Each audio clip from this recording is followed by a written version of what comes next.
And then let me first and foremost say this girl that is doing our team call tonight, met her at leadership year before last and like fell in love with her. I was like, oh my gosh, first of all, look at her. She's gorgeous, but just such a spunky and fun personality. And so she posted in a group that I'm in to swap calls, and I was like, I want to swap calls with you. I'm so excited. So let me first and foremost go over all of her amazing accolades, which I did post in the team page, but she is a 5-star diamond coach, Success Club 10 legend, 56 months, 56 months, insane.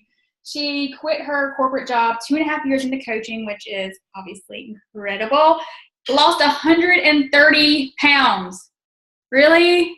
Really? Okay. Really? Really? Organizational leader, which means that she is thriving, her team is thriving, and all of that is just incredible. So I'm just not going to waste any more of your time, and I'm going to let you take this call away, and hopefully some more people jump on. All right. Well, thank you so much, Natalie. Okay, so first, before I jump into this, I really appreciate you swapping calls with me. Ironically, you guys, we're doing it in the same night because my team call is tonight as well. So we're going to be hanging out a lot tonight, Natalie. But I completely fell in love with Natalie too at leadership. It was a lot of fun hanging out with her and, bonding and going, like, collaborating and everything. And I'm excited to be a part of your team call. I actually know Susie, which I love dearly, and it's so good to see your face, Susie. But I'm really excited to share with you my tips. But before that, yes, I am a 5-star diamond coach. Yes, I did walk away from corporate America 2.5 years into coaching. I do want to tell a little bit about my story, considering why or what it is, the topic that I'm teaching on or talking on tonight. I think you guys will be able to see why what I'm saying actually works. So first and foremost, I did weigh 268 pounds at the start of my journey.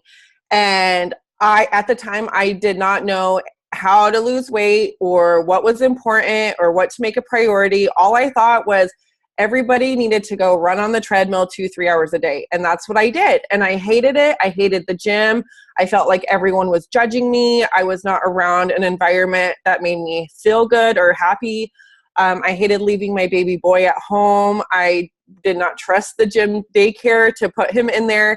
So it was a struggle. And I did that for 2 years. And I did lose 60 pounds, but my self-worth never improved. My nutrition never improved. And I was just losing fat. That's all I was doing, because running on a treadmill, you're not building muscle by any means. And I dreaded it. Like, I wasn't happy doing it. Then my best friend did this program, as you guys know, I'm sure, called Turbo Fire. And she posted her day 1 and day 30 pictures on Facebook. And I've known this girl more than half my life. And when I found out she was doing at-home workouts at home, or workout videos at home, I was like, like, I literally stick my foot in my mouth now, because I'm like, what? I was talking some major ish to you. But I was like, how could you be motivated to work out at home by yourself? Like, you're nuts. Like, I don't know what you're doing, but you're not doing that, because I know no one works out at home by themselves, right? And then she's like, talk all the smack you want. It's fun. She's like a little blonde cheerleader jumping up and down, and you kick and all this stuff. And I was like, yeah, whatever. But then she posted her day 1 and day 30 photos. And I was like my jaw dropped. And I immediately ate all the shit that I've been talking, that I've been talking about it. And I was like, I don't know what you're doing, but your progress has been better than my progress in the last 2 years at the gym, and I've been killing myself. And here you are having fun doing whatever it is you're doing. I was like dumbfounded. Like, how is that even possible? You're actually having fun and losing weight and feeling good. Like, it doesn't, like, something is not commuting in my brain. And so I asked her what she was doing. She said she was doing this program called Turbo Fire. She was also drinking the shake called Shakeology. And I was like, what is this? Does it come in chocolate? That's all I need to know. Does it come in chocolate? But at the time, we did not have vegan chocolate, which is okay. But so she told me about it, and then she said that there's this coaching opportunity, which she knew that we were, at the time, I was in an unhappy marriage, and we were living less than paycheck to paycheck. There was times where we had to choose between groceries and diapers. There was times where I would go shopping and have a cart full of groceries with my baby boy in the car seat or in the stroller, and my card would get declined. Like it was the most uncomfortable situation I've ever been in my life. And I was completely unhappy, had no self-worth. And when she told me about this coaching opportunity, I was like, first off, like I just said, I had no self-worth and I completely doubted myself. Who would sign up with me to be their coach? I'm still 60 plus pounds overweight. I have no drive in myself. Like I don't know. I don't even know what I'm doing. I still eat Taco Bell and McDonald's once a week. Like what would I be? I would not make a successful Beachbody coach. But she told me that being surrounded with these women and personal development and all this stuff changed her life. And again, I stick my foot in my mouth and I'm like, personal development, that's self-help. Like I, again, talk smack about her reading self-help books because I thought like self-help, that means something's wrong with you. Why would anyone admit that? You know, like that stuff you keep behind closed doors. Oh, I was, anyways. So she told me about how to sign up. At the time, Turbo Fire Challenge Pack was $205. That was more than like half my month's worth of grocery money. Like that was a price that I couldn't fathom spending on myself as a mom. Maybe you guys can relate. I have a really hard time spending any money on myself, even to this day. Like if I have an extra $20 in my purse, I'm like, oh, cute, look at a Minecraft stuffy for my son, or, you know, a pair of pants for my kid, or it's always about someone else. But I knew that I needed something that was going to change my life. I needed to change my life. I was tired and sick of being uncomfortable. I was tired and unhappy in the body I was in and the lifestyle that I grew into. And I wanted more for me. I wanted more for my son, and I needed a way out. So I don't even suggest this to my prospects, guys, but I tell people this so maybe they could relate. But because we were so broke, I skipped out on two bills that month. One was car insurance and one was a credit card bill, so I could afford a Turbo Fire Challenge Pack. And I wrongly admit, or I don't know the word. I'm really bad with, anyways, I admit that I did not share my journey for the first 30 days of signing up as a coach. Because like I said, I did not know my self-worth. I thought everyone was going to be like, oh, okay, here's another overweight girl, like trying to show up on social. Like I had all these horrible thoughts in my head, which I am very ashamed of to this day. But day 30 came and I compared my day 1 picture to my day 30 picture. And I was like, holy ish, this is me. This is me. This girl right here is me. Like these love handles that were there are not there anymore. Like it was crazy to me that I could not help but push post on social media. Like I didn't know what was going to happen. You know, everybody has a right to, everyone feels entitled to say whatever they want on social media, right? And we always think like, if I'm vulnerable, or if I show up, or if I do this on social media, anyone could say anything and I have nothing to do about it. But the thing is, I don't think at that moment I cared anymore because I was so proud of myself. And I knew if I pushed post, that was meaning I was going to be accountable moving forward. Like it didn't matter what happened yesterday. It didn't matter what happened last month or the last 2 years. What was happening what was important was what was happening moving forward. So I pushed post and everyone was like, oh my gosh, girl, congratulations. That looks awesome. You're amazing. You're doing incredible things, blah, blah, blah. And I was like, okay, from here on out, I'm going to give it 100%, because people reached out to me saying like, they've been trying so hard. They've been stuck. They've been sad. They're in this unhappy relationship. They're like all these things, all these struggles that women go through on a day-to-day basis. They were coming to me, and you know, at the time, I didn't even start reading personal development yet, and I didn't know how to help these people, but they were coming to me, and I just knew that something needed to change. Now, okay, something needed to change. I want you guys to understand that. Something within us needs to change. We can't count on our upline to show us what needs to change. We can't count on our success partner, our spouse, our children. We need to count on ourselves to think, what is it that needs to change for me to go all in. Okay. Yes, I did start working like I had a survivor mentality. And I'm going to explain that a little bit to you guys. Okay. And my thought process is I wanted to be, after I did that day 30 post, I wanted to be a successful coach. I wanted to be someone. And if you don't really understand what that means is if you've ever tried to do anything by yourself and knowing how hard it is to be solo doing something by yourself, it's hard. So when I say be someone, be someone that someone else can count on, that someone else could vent to or cry to or share their struggles or successes to.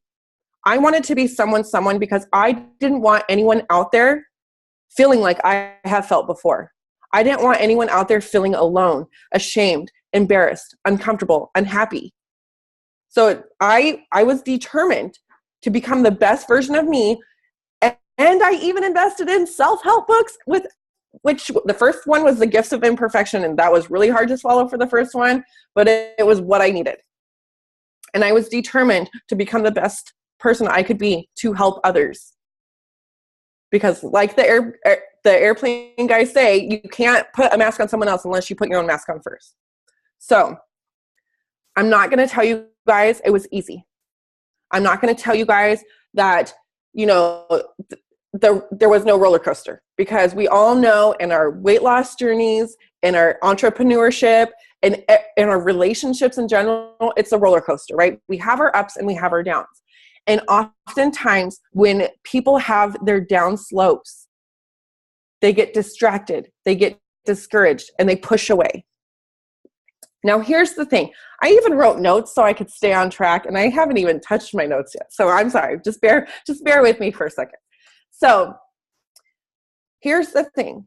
When people ask me, like when I have my team come to me and they're like, because I share my struggles. I'm very transparent and I'm very vulnerable with everyone on social media, especially my team. Like I know what it's like to go through what you're going through. Like I lost my father, who was my best friend when I was coaching. I went through a divorce. I sold my house.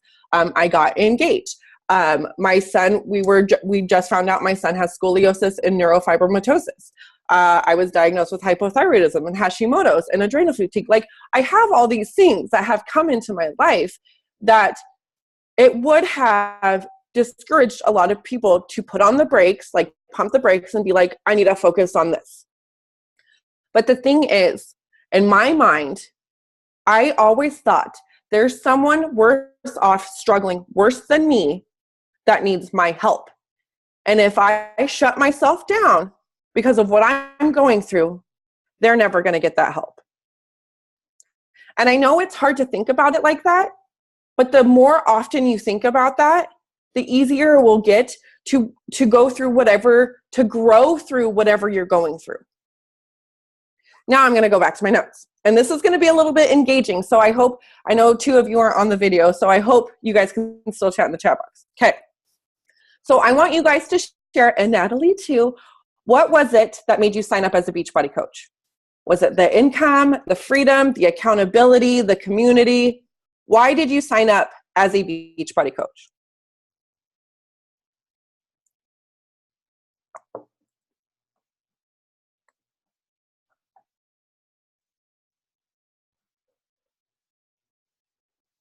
The discount, okay. Community at first, didn't even know about the income, awesome. Community and the discount on Shakeology, yes. Yes, awesome, okay. Susie, we're waiting on you.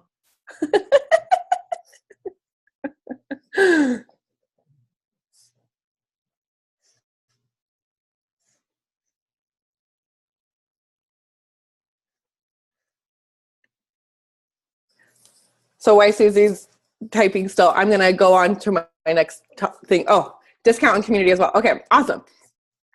So now I want you, this is your why. Your why is community, the discount, all those things. But I want you to think about your what. What happens? So if you think about like the community, like you wanted the support system, you wanted the sisterhood, you wanted the bonding, you wanted that great experience. What would happen in your life if you no longer had that? I don't know about you guys, but I've never, ever in a million years, okay, I'm not a million years old, but I've never in all my life had such a big group of women that were non-judgmental, that were so supportive, so encouraging, so empowering, had the same goals and morals and beliefs as me. If that was ripped away from me, I don't know where I would be. I honest to goodness don't know where I would be. So you got to think about, what if your why was taken away from you? All the reasons are equally important, and they deserve to be made a priority. Whether it's community, accountability, freedom, income, whatever. They deserve to be made a priority. So why do we have a hard time making our business a priority through the hard times? I know firsthand, when I've been in a rocky relationship, when I got into fights, or, you know, I'm an empath, if you guys understand that, or I'm very compassionate, I'm very sympathetic, I'm a sensitive Sally. Let's be vague here. I'm sensitive Sally. So I take things like to the core. When I'm in a fight, I take all responsibility, not anymore. This is way before personal development. I take all responsibility. Everything's my fault. I need to please everybody type of thing. So I would become paralyzed. I would become numb. And I wouldn't think that I was good enough to give my best self to anybody on social media, to my challengers, to my coaches, to anyone I was talking to yesterday. And so I would sit there literally in fetal position, and I would be like, why am I so numb? Why am I so paralyzed? Why am I not moving forward? And then I would think, this is not me. This is not who I am. I need to grow through this. I need to teach this to someone else. So what I would do, and I know this is really hard because vulnerability is a really hard thing for a lot of people to do, but what I would do is that struggle that I was going through is I would share it on social media like it was my diary, like I was journaling. I would, you know, take a picture. Maybe it was me crying. Maybe I had like ugly cry face, which is completely fine because you don't always have to be pretty on social media. Hey, if you didn't know that, now you know. But I would post a photo, or I'd post something, a picture of something if it wasn't me. And I would share what I was going through. No, I'm not talking about like bad mouthing your husband on social media. I'm not talking about that. You could be very vague. Like you could say like you're going through a relationship struggle or something, but I'm not saying like, I'm not, you know, but I would say what I'm going through. And the beauty of this was, it was not only like, it not only lifted weight off my own shoulders, but it helped me connect to so many women that was actually struggling with the same issues at the same exact time. It was the weirdest thing. Because you think, when you're struggling, you think you're alone. Everybody thinks that they're the only one going through that struggle or that hardship right then and there. But I promise you, if you've been true to who you are and you've been showing up on authentically to yourself every day, those people that follow you are so much like you.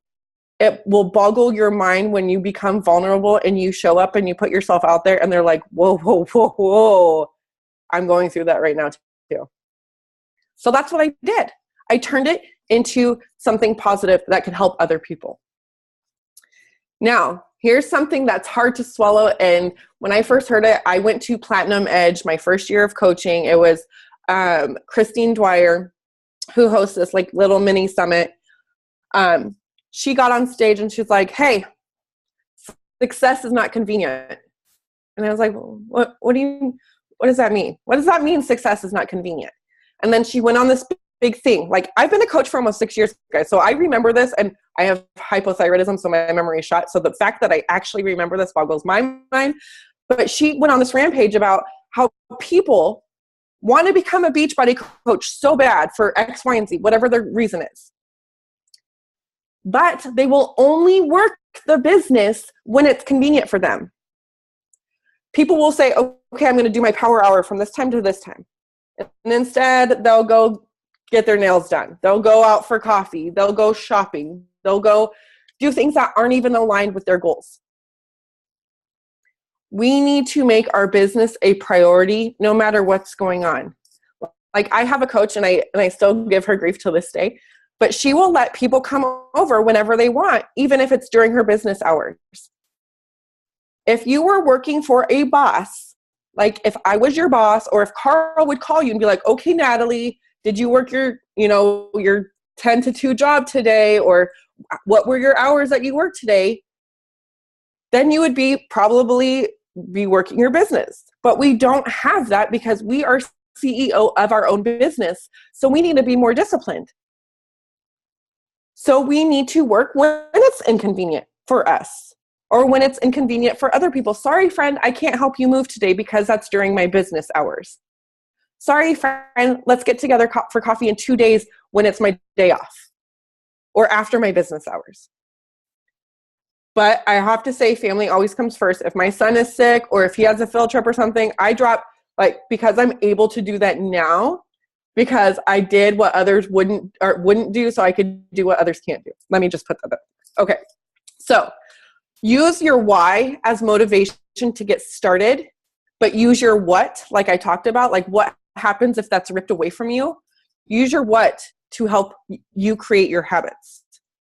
Does that make sense? So you use your why to get started, like your motivation, like you're all amped up. Yes, I want community. Yes, I want income. Yes, I want freedom. But then you need to use your what, like the really deep down dark stuff to create your habits. And you got to be stern about sticking to your habits. We are what we repeatedly do day in and day out. So everything we do daily either gets you closer or further away from your goals or your whys. Everything that we do, and we don't realize that. It's not going to happen overnight. You're not going to reach your goal weight overnight. You're not going to reach $1,000 a week or $10,000 a month overnight. It's not going to happen. But what you do today will pay off in 3 months. So look at where you are this week. Look at your income this week. That will show exactly what you did 3 months ago. And we think that we need to see quick success, right? But the thing is, do we preach quick success on social media?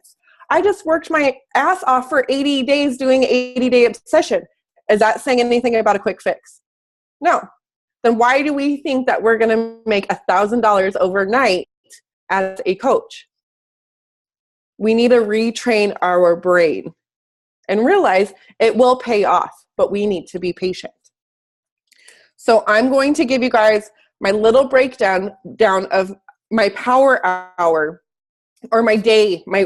It's my working hour, okay? But it could be an hour, it could be 2 hours, whatever time that you guys have. So this is what I teach my coaches. So every morning, have you guys read Miracle Morning for Network Marketers?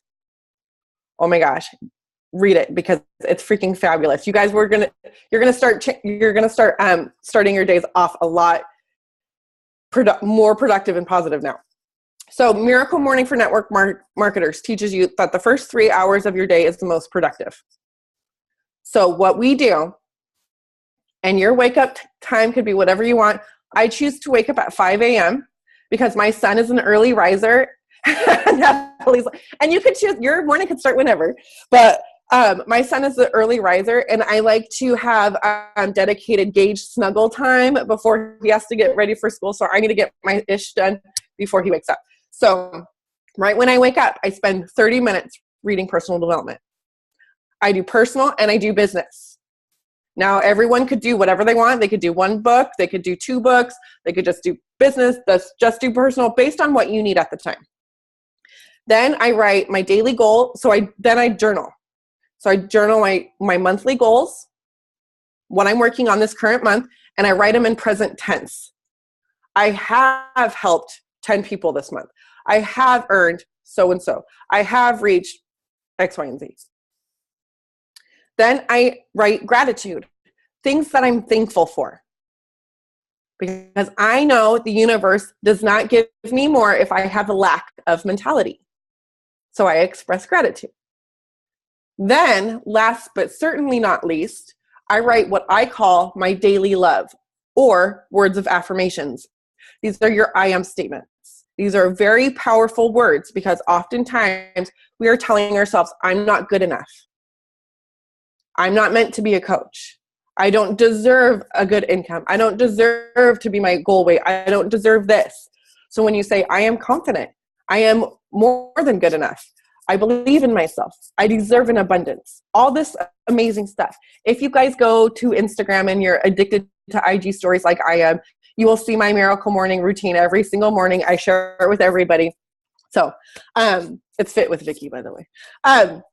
So daily goals, gratitude, words of affirmations, and then you have people choose to do meditation. I do meditation. Some do prayer, whatever tickles your fancy. I do meditation and I do guided meditations, but it's a way of clearing your mind and opening up space for more to come. I often like to do something along the lines of receiving abundance or clarity or focus, depending on how I'm feeling.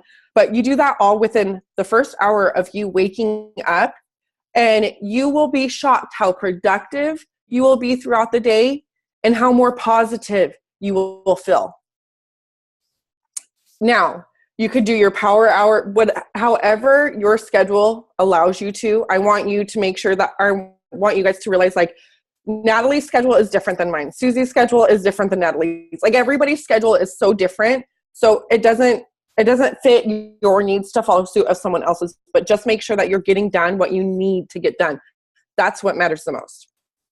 So like I said, you can either jump into your power hour right after your miracle morning, or you can take your kids to school and go to work. And then after you get off work, you could do your power hour, or you can do a power block at lunchtime and then a power block after work. However you want to do it, set it up that way. But this is what I do in this order. So first things first, I do inviting, because that's my frog. That's been my frog since January of 2012. It's been my frog. Eat your frog first. So inviting, that's what I do. And I don't have a specific amount of people that I invite. I spend a specific amount of time that I invite, depending on my days. Second thing I do is I check in with my groups and I be the best challenger I can be.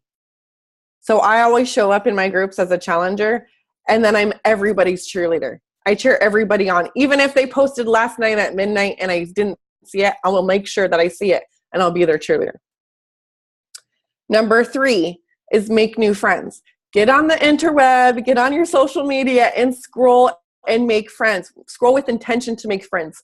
Search on Instagram hashtags. That's your jam. If you found someone that you're completely in love with or infatuated by, go scope out their friends, because chances are if they're cool, their friends are going to be cool. I find it uncomfortable to randomly friend request people on Facebook if I don't know them. But I do know that works for other coaches. So Instagram is kind of my jam. I utilize hashtags a lot, or locations, like places that I love, like Seattle and Portland, Hawaii, Vegas, things like that. I'll go and scope out the locations and make new friends that way. Number 4 is post valuable content 2 times a day. I know when I first signed up as a coach, everyone's like, you need to post 3 to 5 times a day. And I was like, oh my gosh, how am I going to get like 5 posts in? Like, I'm not that cool. Like, I don't know what to share. I don't know. But post value 2 times a day. Something that people could take away, like thinking, oh, okay, or that really helps, or wow, I didn't know she feels like that. I feel like that too. And a lot of people find it really hard coming up with valuable content. But the easiest way to think about it is like this. Go back to when you very first started coaching or very first started your own health and fitness goal. What things did you not know that you wish you did that you know now? Like, to me, it would have been more about nutrition based and personal development based, because those types of things I had no clue. I didn't know that you could lose weight other ways besides running 3 hours on a treadmill. I had no idea. I had no idea you had to change your mindset at the same time as changing your body, or you would never be happy. I had no idea. So go back from the very beginning and think about the things that you wish you knew. And then share that content. Share tips about how you get your water in, or how you started eating more veggies, or how you get in 100 extra steps, or whatever. Even your story, especially your story, is valuable content. So make sure that you're incorporating the fact that you have a story. So those are those 4. Okay. Now, my last quote I actually got from Meg Wazinski, which is no longer Meg Wazinski. Dang it. You know who I'm talking about. It starts with a K. Her married. Okay. Anyways, she says, if you are persistent, you'll get it. But if you are consistent, you'll keep it. Which I absolutely love. Because I believe it was Brian Tracy no. It was The Slight Edge. They talked about how, an apple a day keeps the doctor away, right? So you eat an apple every single day, right? Well, what happens if you don't eat an apple all week long, and then Sunday you're going to eat all 7 apples? That's kind of what we do as coaching, because we're like, oh, I'm going to take a step back. I'm having a really hard time. Life is a struggle right now. There's too much going on. Have to take the kids to sports and all this stuff. So we skip our power hour. We skip our workout. We skip our power hour. We skip our workout. And here comes Sunday, and we're like, shoot, I have 7 workouts to catch up on today. That's not how it works. Neither is a power hour. So we have to remember, even if we do 30 minutes an hour every single day, it's going to pay off in the long run. And that's something that we have to keep in the back of our mind. And we have to make our business a priority if our why is a priority, which it should be. So that's that. I'm open for questions. I've got all kinds of notes. And I decided to use little pieces of paper instead of a whole big, so I've got... I love it. That was awesome. Thank you. You're welcome. So any of you guys have anything that you have question-wise? I'm still like flabbergasted. I'm appreciating you guys being on so much. Just don't know where everybody else went. Still like, where's the rest of our team? But anybody else have anything? Question, comment? Any wins for the week? Last week? You're welcome, Susie. Okay. Well, I'm guessing that is Samantha, so thank you. Oh, you're welcome, Samantha. All right. Well, if that's it, then we will hang up, and I will see you in about 20 minutes. No, 6:30 my time, so an hour. Oh, 9:30. Okay. Yeah, gotcha. 9:30. Oh, I was thinking it was 9. Okay. Gotcha. Cool. So I'll see you in less than an hour. All right. Thank you guys for getting on, and I'll see you next week. Love you. Bye guys.